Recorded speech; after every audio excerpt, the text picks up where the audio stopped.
Seherin ışığında senin üzün, yüreğimde bir sevinç, bir derin iz. Her adımda sesin kulağımda, sen olmadan dünya boş, bir karanlık his. Severim seni.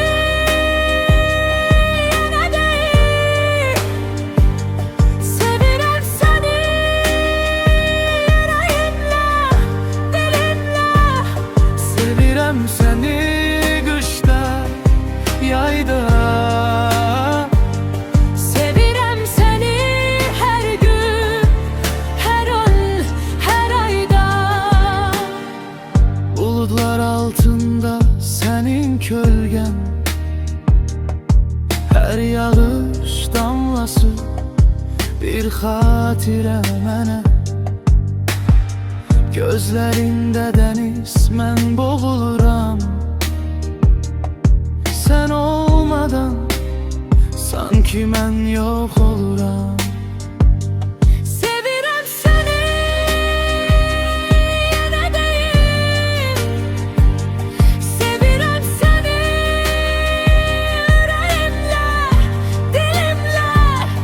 Sevirem seni kışta, yayda.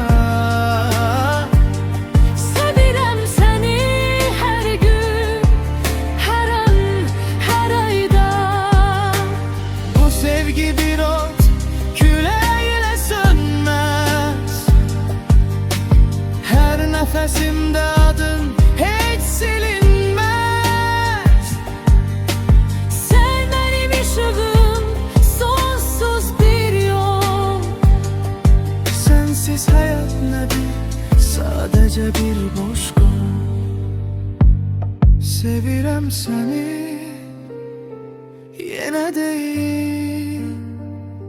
Sevirem seni yüreğimle, dilimle. Sevirem seni kışta, yayda.